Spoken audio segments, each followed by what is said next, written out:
BJ, good to see you again, man.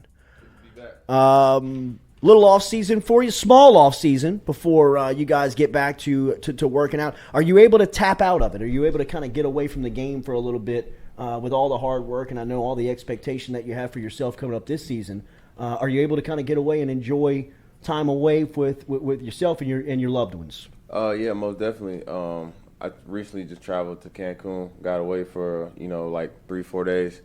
I was at home for a little while. My sister just graduated from college at Austin State, so just enjoying that little time before we hit the ground running back again in the summer. When does the mindset kind of shift from that mode into football mode? Your mind is always going to be on football. Me personally, I'm just taking a little time to rest, but at the same time, I'm just so ready to get back into it, get ready to grind, and just get ready for a big season this year. Yeah. Pull that microphone into you a little bit. I saw last night, John Emery came through here yesterday or earlier this week, and he was talking about kind of where he is mentally, physically, and really it seems like he's set for a breakout year. I know he's been in the program a while, and you've kind of been a leader of the program here over the last couple of months and a year. What do you see from John Emery going into this part of his career? Of course, John is a great player. Just watching him this spring, you already know he's going to blow. He's just going to be, I think, in my opinion, he's going to be the top offensive player, offensive weapon that we have, and possibly the top running back, in the draft class or in the SEC. Yeah, I believe that too, man. I think that he's so skilled, and he just hasn't had the right opportunity. But now it feels like this offense is really going to kind of be built around him. And it does feel like it's his time. I saw Jay Ward and you got into a little bit of a food fight last night, bro. But we were and Emery was talking a little bit about Ward, of him being kind of the hardest hitter on the defense, at least in the defensive backfield.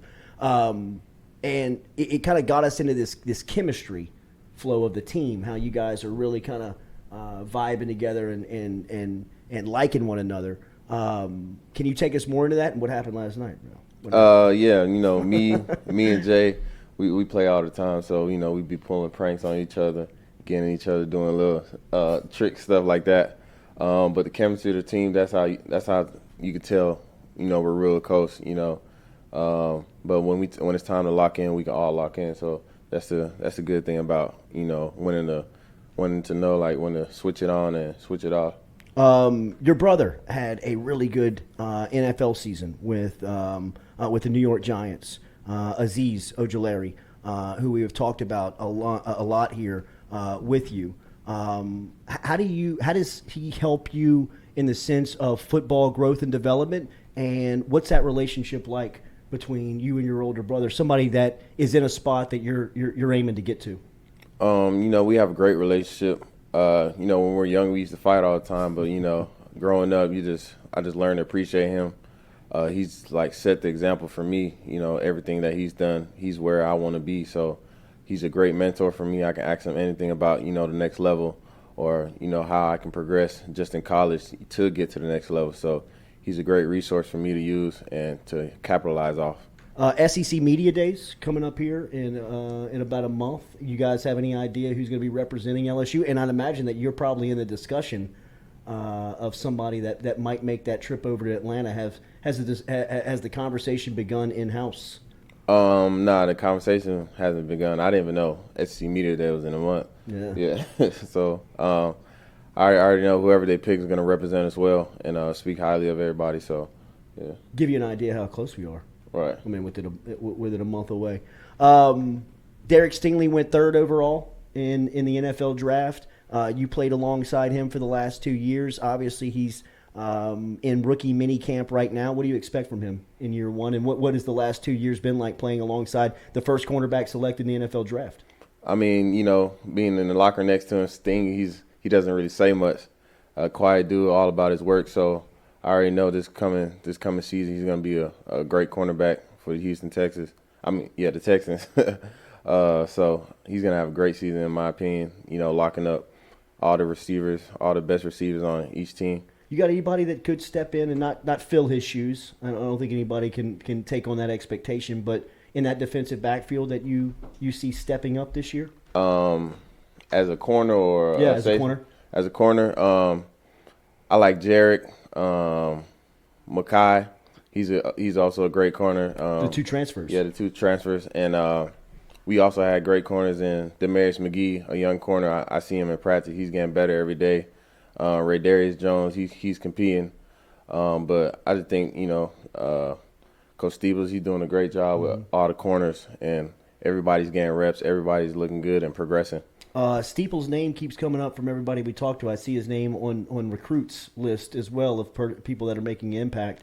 On the defensive side of the ball, or somebody that's a leader on that team, how has that been able to happen so fast? What is it about him that makes him so relatable?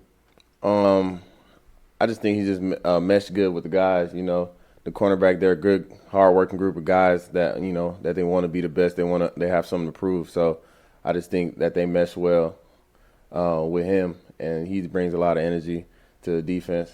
Do you study the schedule before the season? Do you kind of know who y'all are going to play before you go into the year, or are you just kind of week of you're kind of zoning in on that particular point? Like, do you know the schedule at this point that y'all play? Tennessee's coming in town, or you open up at Florida State, obviously in the Superdome. Do you have a real idea of kind of what the schedule and season's going to look like?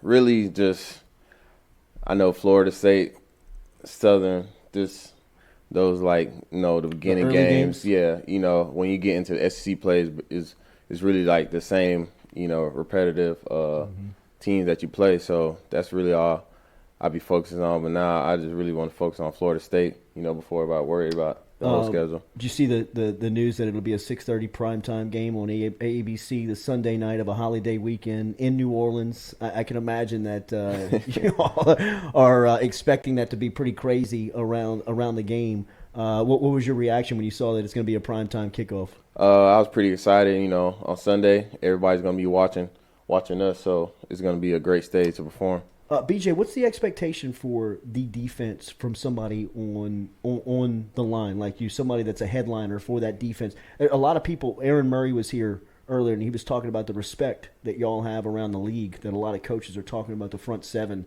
at LSU as something that's going to be a problem. What's the expectation for y'all from the room, from inside? We expect to be the best defense in the country. That's what Coach House preaches, and that's what we believe in. That's what we're working towards. But when we get the little things right, just the grit, the strain, we're going to be unstoppable, in my opinion. We have experience in all groups, I believe. Mike Jones, linebacker, front seven, Mason Smith, DeQuaylen Roy, all those guys, Ali Gay. So we have the experience. So there's no doubt in my mind that we can be the best defense in the country. Are you in communication right now, like with the coaches? Like I'd imagine you have your iPad, or we heard that from the offensive standpoint with Mike Denbrock and that crew coming out of spring, that they only had like 30% of their install in because they just needed to kind of go through it through slow motion, really from the first point of view. Where is the defense under House right now? Yeah, I'll just about say about 30%. And it felt like we put so much stuff in, and you're only at 30%. So. We still have a long ways to go, just having the whole understanding for the whole defense and the plan for the season. But just getting that little snippet of it just makes you excited about what's to come. I'd imagine for somebody like you, it's a little bit more this year, right? They're asking you to do a couple of more things than you've done in the past. How is that studying gone, or how have you been able to learn this defense early on and kind of learning multiple positions? It's still been pretty simple for me. We're still tied into the D-line, so everything they do, we still doing, just setting edges and stuff like that. So, when we dive deeper into it to the fall, hopefully I get more active, do more things. But right now we just for the spring, just being able to, sometimes, cover running back or just set the edge. So. Camp opens up, not camp, but strength and conditioning opens up 24th? The 30th. 30th? Yeah. So in the meantime, how are you staying in shape? Do you still go up to the building every day? Yeah, sometimes I go to the facility. You see, if you go to the levee, you can see a couple players, running, getting used to the heat because, the heat down here is different. The heat is here too. Yeah. I mean, like, for whatever reason, bro, it's here. I mean, Yeah. it feels like August heat right now. Right. So, just if you go to the levee, you're going to see a couple of us running, trying to stay in shape, just getting ready for the 30th so we can hit the ground running. You're from Atlanta, which is, it's a part of the South, but how long did it take you to get accustomed to the weather in this part of the country in South Louisiana? Because it's much thicker than it is in Atlanta. Oh, yeah. In Georgia, it gets hot, but it's not as humid. So, probably my spring for me when I first came in early, it was pretty hot as well. So just that first day of spring was just a big shock for me with the humidity. Just got to get used to breathing. Your body's going to adjust eventually after 2-3 weeks. But after that, you get used to the heat. You just learn how to cope with it. That first day of fall camp, I'd imagine in August, was probably a reality check, bro. Yeah. How's your health? Oh, health is great. Mickey, Mr. Bo, they all do a great job. Mr. Derek, they do a great job, just keeping up with everybody, even during the off season. Everybody at home, we can call them, and they're still going to be there for us. They're at the training facility all through the off season, even when we're at home. So they do a great job of keeping up with us or sending us home with care plans and stuff like that. But me, I'm just practicing more longevity things so I can perform at a high level throughout the whole season. When's summer school start? Summer school starts on the 23rd. Summer school starts on the 23rd. You're on track to graduate next semester? Is it? Yeah, I'm on track fall? to graduate Is it in the December? spring. In the spring? Yeah. In the spring. You'll have a decision to make before that, I Right. imagine. How does that go? How does that process go? I mean, I'd imagine your phone's already starting to blow up. Just on people getting you ready for the money season. Right. Do you feel any pressure? No, I don't feel any pressure really. It's just, playing the game of football that I've been playing my whole life. So I just have faith that I'm gonna go out and do what I got to do. And if I just play for my team, play to win, everything else is gonna take care of itself. Our guy, man, BJ Ojulari. Much love for him. Crowdpush.com. Compliments of him being here today. In the season, we were talking to him every week. He was here last week, and we followed up with him here this week in the offseason. As you heard, LSU gets back into training on May 30th. Summer school starts on the 23rd. Just like John Emery earlier this week that was here, same could be said about BJ. I know that the country knows about BJ Ojulari because of his freshman All-American season and All-SEC performance and what he did last year. But it feels like he is going to be a different player just with the responsibility that he has for the defense this year. And we will be pulling for him and be here the entire time. And I'm sure we will hear a lot more from him before the season and throughout the season. It's great to see you, bro. Keep up the hard work. Thank you for stopping in this morning. Appreciate you. Always. BJ Ojulari, compliments of Crowd Push, the fan-driven fundraising to provide your team and players with NIL contracts.